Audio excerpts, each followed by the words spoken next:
알기 쉽게 풀어드립니다. 대한민국 경제 고수와 함께 투자의 맥을 짚는 KBS 1라디오 경제쇼. 진행의 성기영 아나운서입니다.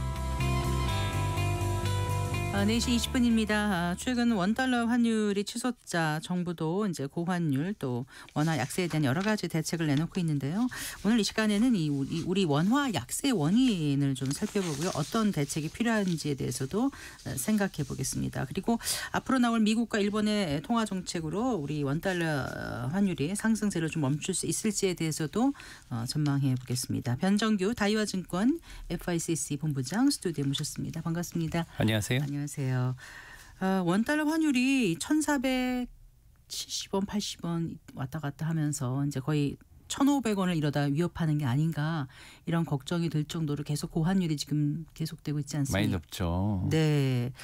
보통 이제 이전에는 원달러 환율이 1,200원, 1,300원 넘어도 진짜 큰일 난다 이런 시절이 있었지 않았습니까? 사실상 2000년대에 들어와서요. 네. 이게 1,300원대 지금 벌써 이상의 고환율이 네. 3년 반 이상 지속되고 있거든요. 네. 굉장히 오랫동안이고 첫 번째 있는 일입니다. 네. 그래서 많이 어떻게 보면 체감적으로도 많이 높다고 느끼실 거예요. 네.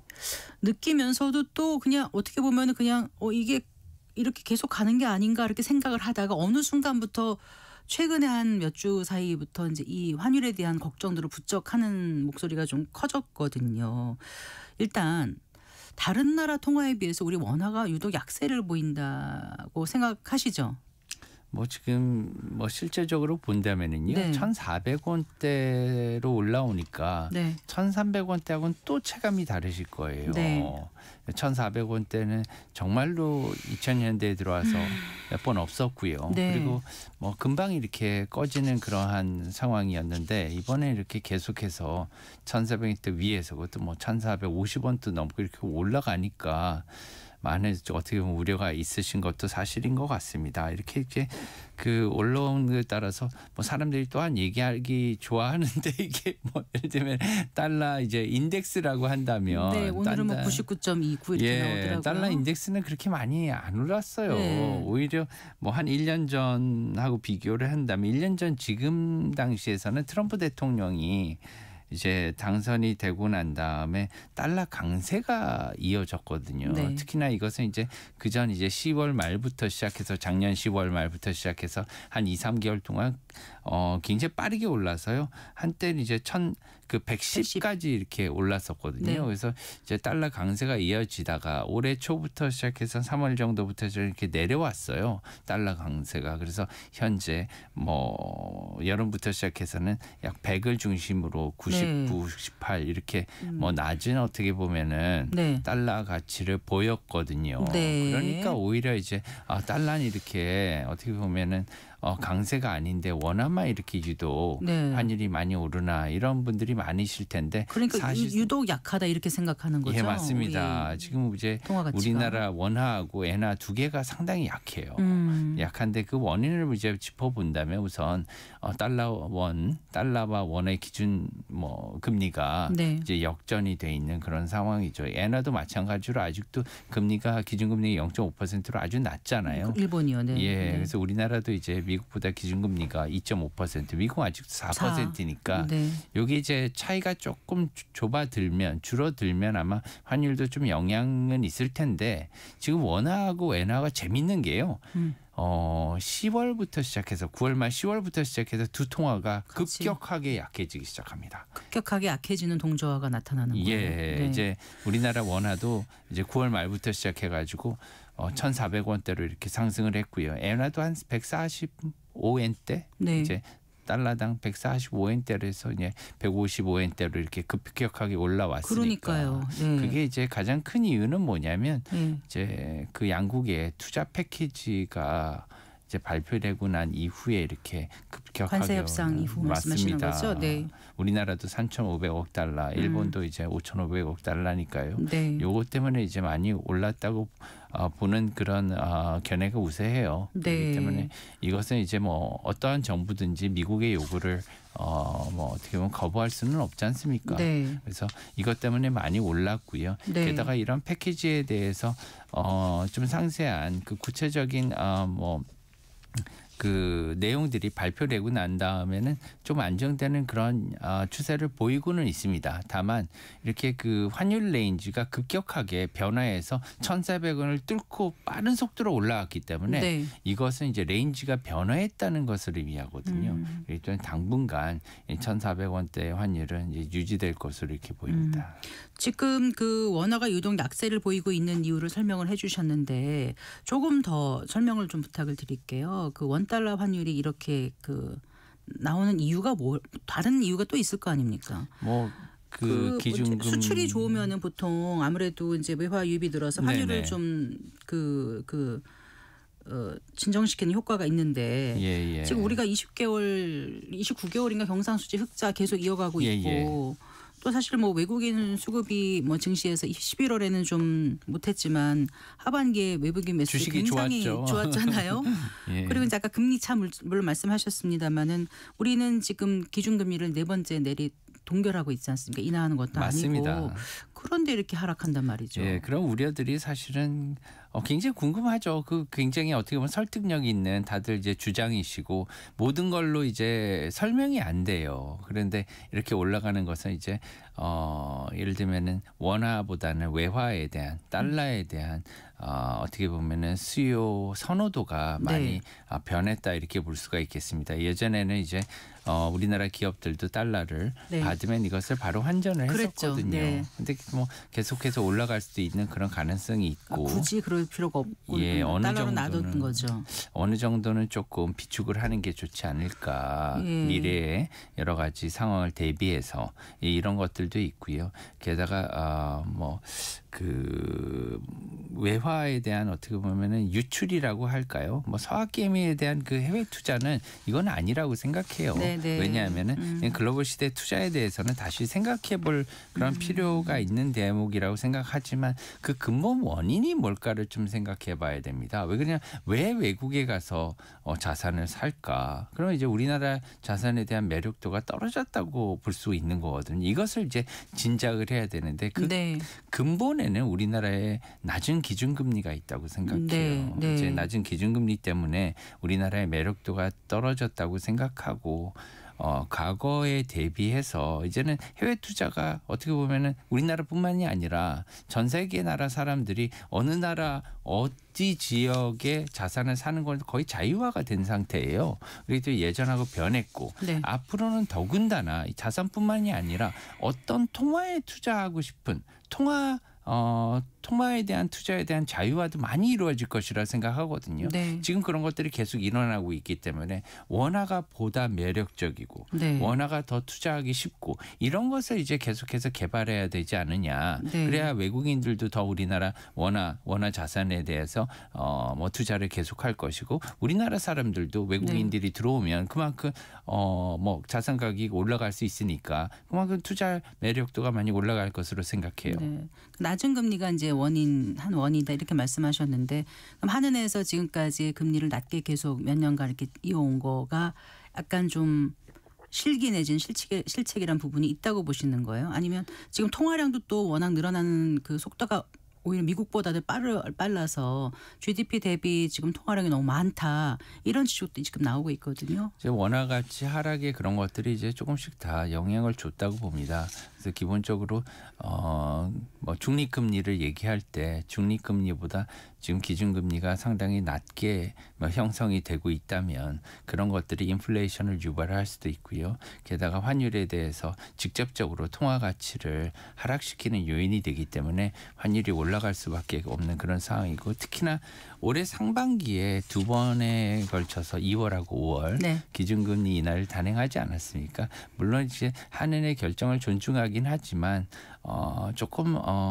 좀 시기상조가 아니었나. 특히나 부동산이나 이런 쪽에 뭐 가격을 상승시키는 그런 어떻게 보면 부작용만 많이 유발을 하고 환율을 갖다가 올리고 이런 어떻게 보면 부작용이 더 크지 않았나 이런 생각이 들어요. 네. 자, 지금 이제 고환율이 이어지다 보면은요. 어쨌거나 이제 지금 힘들어하는 기업들도 꽤 많이 있을 것 같거든요.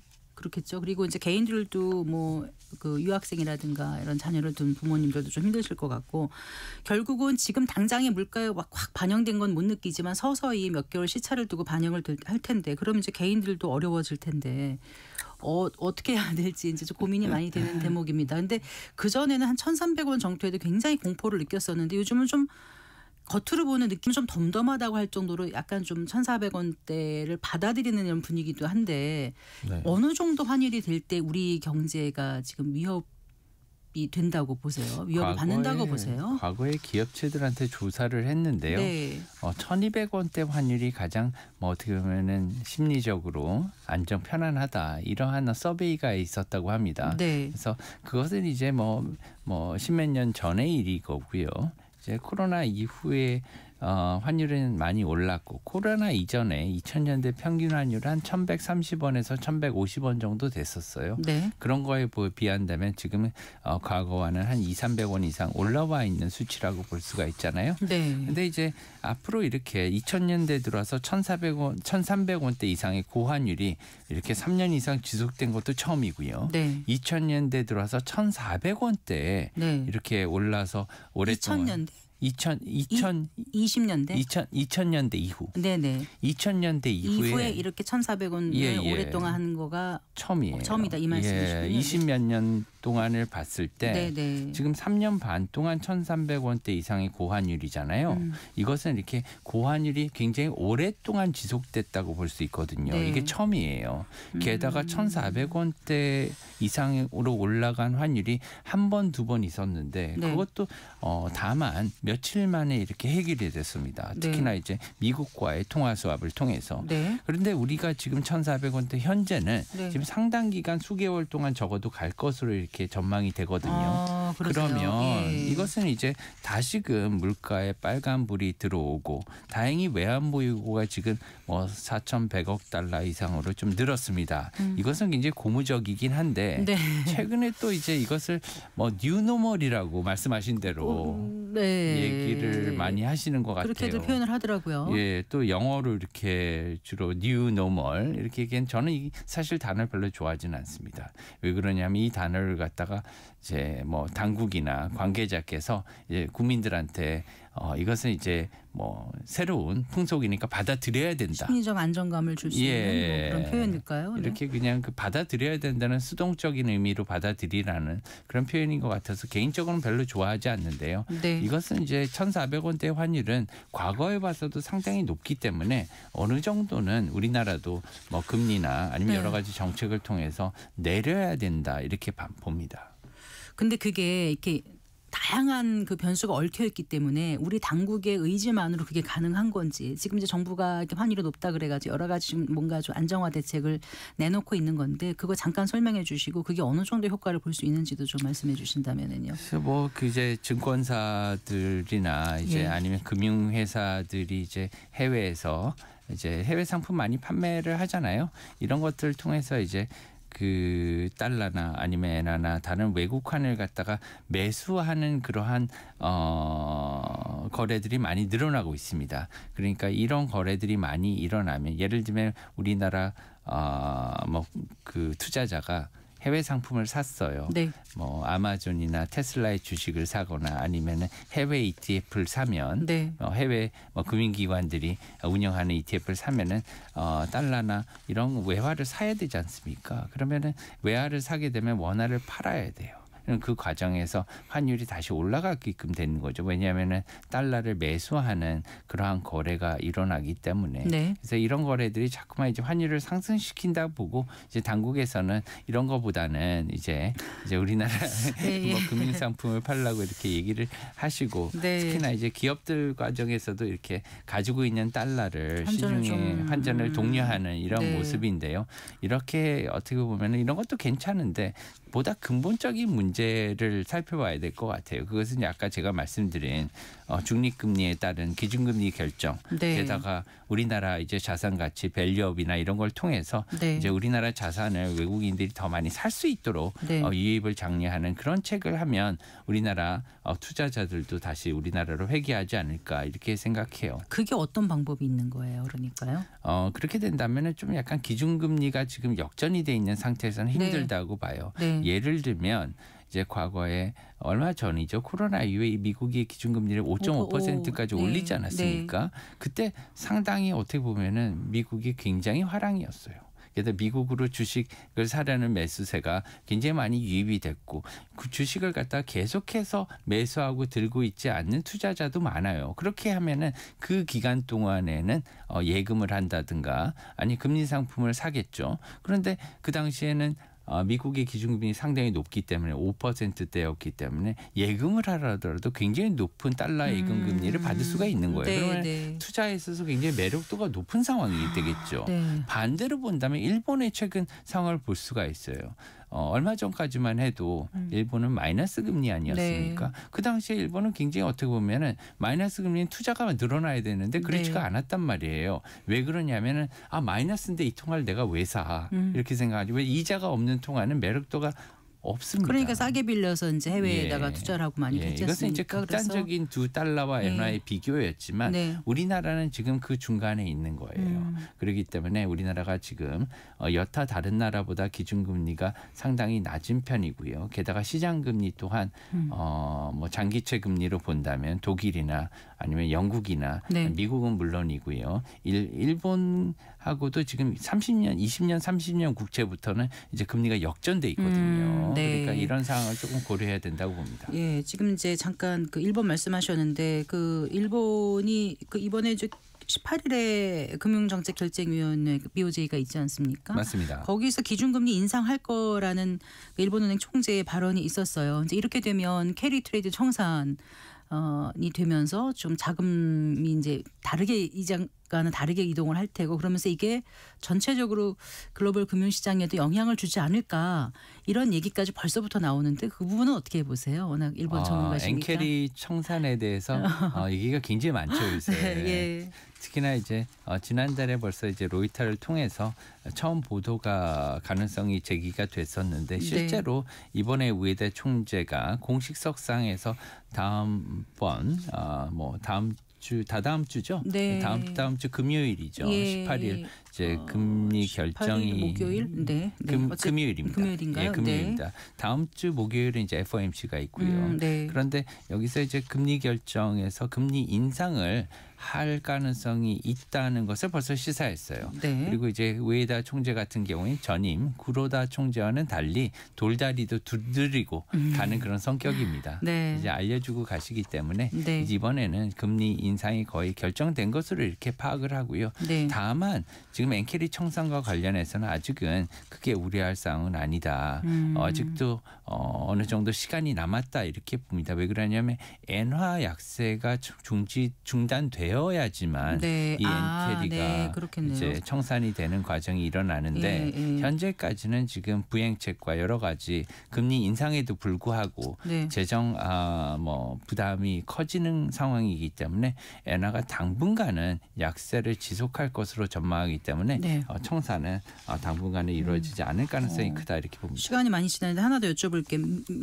미국 연준에서는 금리 인하 가능성이 지금 어떻게 점쳐지고 있는 거죠?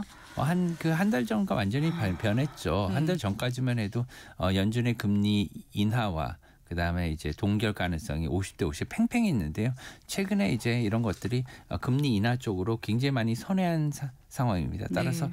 이번 달까지는 네. 올해 말 마지막 연준의 금리 결정인 다음 주 목요일 금리 결정에서는 금리 인하가 거의 확실시되고 그렇게 되면 있습니다. 우리하고 금리 격차가 좀 줄어들면 환율에도 좀 좋은 영향을 미칠까요? 현재 지금 1.5%포인트 뭐 역전이 돼 있는데요. 1.25%포인트까지 격차가 줄어들 것으로 보이고요. 이것은 분명히 환율 하락에 대한 그러한 요인이긴 합니다. 우리한테는 긍정적인 요인이긴 하지만 네. 지금 현재 우리나라의 환율이 이제 금리 격차에 따라서만 오른 그런 상황은 아니기 때문에 네. 다른 상황을 조금 더 면밀히 관찰하면서 네. 환율을 봐야 될 것으로 생각합니다. 알겠습니다. 말씀 잘 들었습니다. 고맙습니다. 감사합니다. 네, 변정규 다이와증권 본부장과 함께했습니다.